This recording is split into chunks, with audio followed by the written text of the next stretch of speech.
Hello everyone, welcome to our YouTube channel. हमारा आज का डिस्कशन अगेन मैराथन क्लास पे है। हमने ऑलरेडी 18 टू 19 मैराथन क्लासेस अपने चैनल पे अपलोड की हुई है।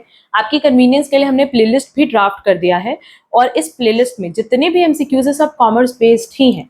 तो आप चाहे प्रिपरेशन करें एमकॉम एंट्रेंस एग्जाम के लिए, यूजीसी नेट या किसी भी कॉमर्स बेस्ड कॉम्पिटेटिव एग्जाम के लिए, ये मैराथन क्लास आप लोगों के लिए बहुत रेलेवेंट है। ठीक है, तो इनकी प्रैक्टिस आप लोग प्लीज अच्छे से करके जाना। देखो, लास्ट क्लास में भी हमने बताया था कि अब हम जो मैराथन क्लासेस अपलोड करेंगे अप्रॉक्स 10 टू 15 एमसीक्यूज डिस्कस करेंगे सो दैट क्लासेस कवर करने में आप लोगों को ज्यादा टाइम ना लगे। बट ये सारे एमसीक्यूज आपके एग्जाम के पॉइंट ऑफ व्यू से बहुत रेलेवेंट है। अब चलो अपना आज का सेशन स्टार्ट करते हैं, जहां हम लोग स्टार्ट करेंगे फ्रॉम क्वेश्चन नंबर 70।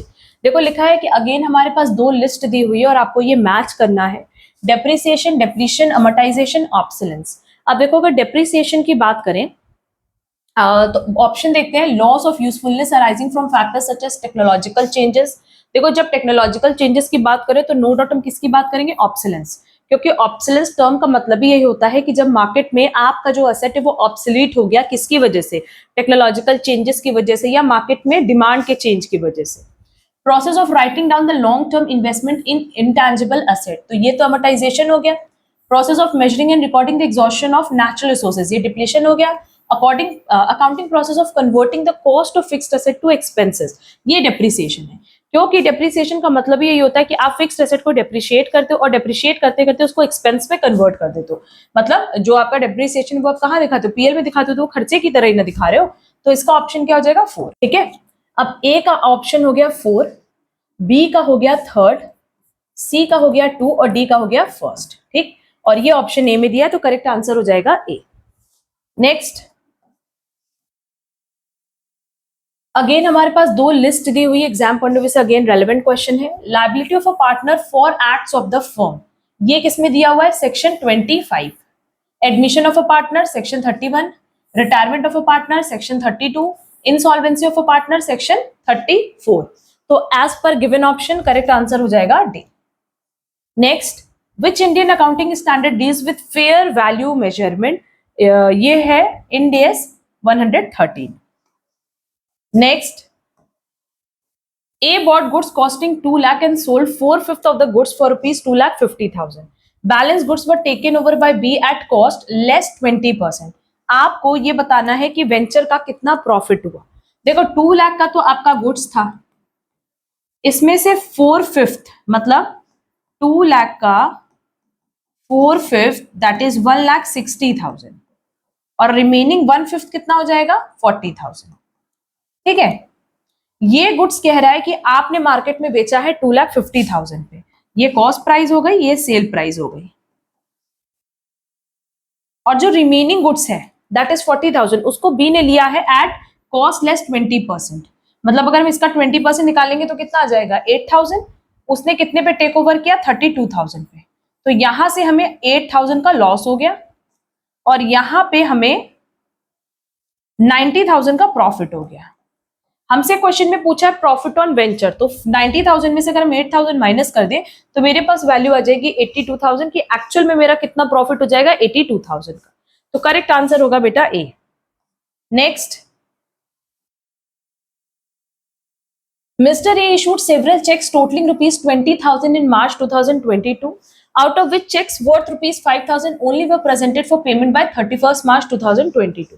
बैलेंस दिया एज पर पासबुक, तो देखो कैश बुक है और पासबुक है। पासबुक का बैलेंस मतलब ये साइड हो गया, आपको बैलेंस बताना है एज पर कैश बुक। ये कह रहा है कि आपने कितने का चेक इश्यू किया था, 20,000 का, पर आया कितने का चेक, ओनली 5,000 का ही क्लियर हुआ है।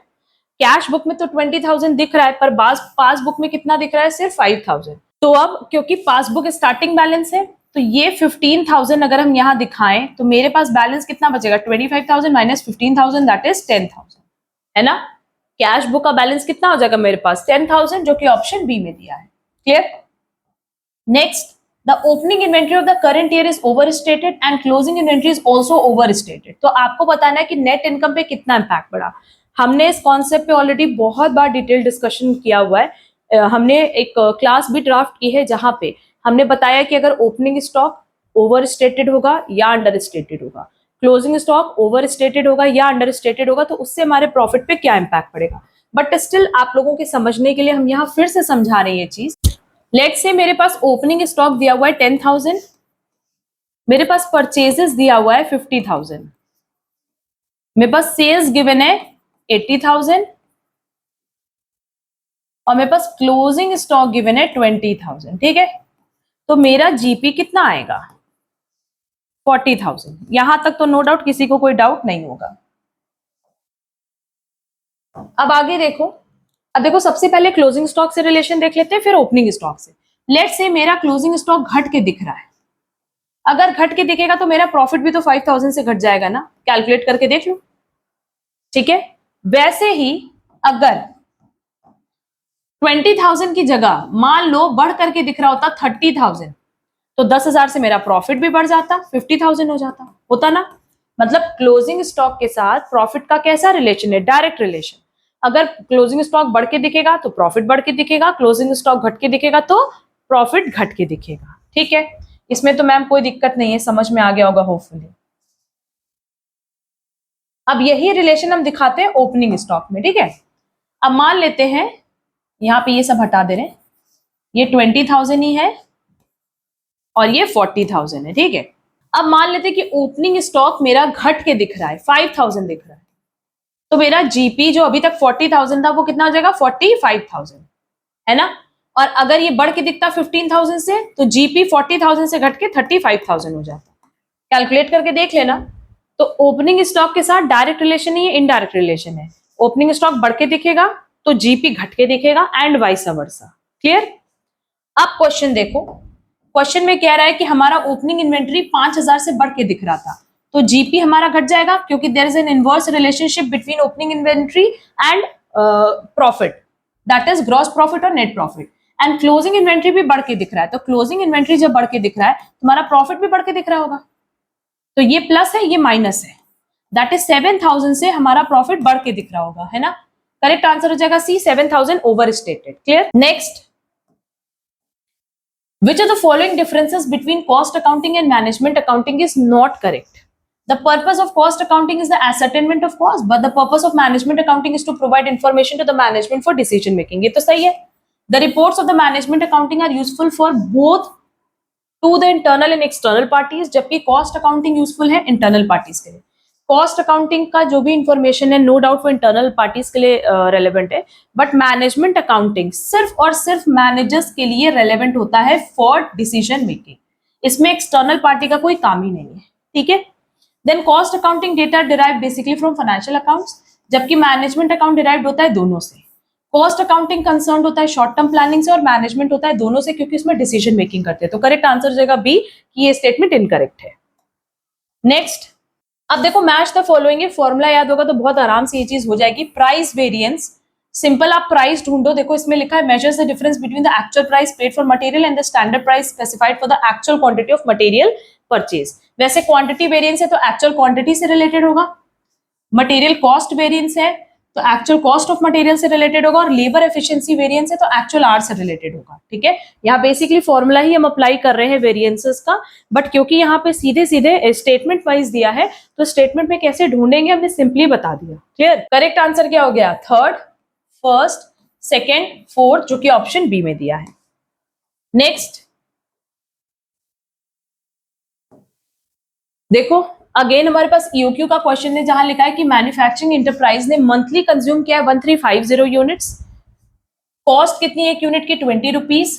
आपको ईओक्यू बताना है given the annual ordering cost of rupees 2400 and carrying cost कितना है? 30% ऑफ द प्राइजेस पेड। देखो हमें एनुअल कंजम्पशन चाहिए पहले, तो 1350 को हम 12 से मल्टीप्लाई कर देंगे। ठीक है, तो ये हो जाएगा 1350 मल्टीप्लाई बाय 12, मेरा एनुअल कंजम्पशन हो गया 16,200। ऑर्डरिंग कॉस्ट दिया हुआ है 2400 का, और कैरिंग कॉस्ट कितना है? 30% of prices paid. Prices paid कितना है? 20, तो ये हो जाएगा ₹6। अब फॉर्मूले पे आप वैल्यू अप्लाई कर दो। EOQ is equal to √2 multiply by 16,200 multiply by 2400 divided by 6। अब हम इसको कैलकुलेट करेंगे तो मेरे पास वैल्यू आ रही है 3600 यूनिट्स की, जो कि ऑप्शन ए में दिया है। क्लियर? अब देखो अगेन ये बहुत इंपॉर्टेंट एमसीक्यूज है रिलेटेड टू कॉमर्स सब्जेक्ट, इनकी प्रैक्टिस आप लोग अच्छे से कर लेना। एंड अगर आप इंटरेस्टेड हो हमारे एमकॉम एंट्रेंस एग्जाम के पैकेज में, that is online classes, test series and study material, तो वो आप हमारे ऐप से डायरेक्टली परचेज कर सकते हो, जिसकी लिंक आपको डिस्क्रिप्शन बॉक्स में हमने दी है। आज की क्लास की पीडीएफ आपको हमारे टेलीग्राम चैनल पे मिल जाएगी। एंड अगर आपको ये सीरीज पसंद आ रही है मैराथन क्लासेस से रिलेटेड, तो प्लीज वीडियो को लाइक, कमेंट, शेयर जरूर करना। चैनल पे नए हो तो चैनल सब्सक्राइब जरूर कर देना। अब हम लोग मिलेंगे हमारी नेक्स्ट क्लास में। आज के लिए बस इतना। Thank you so much.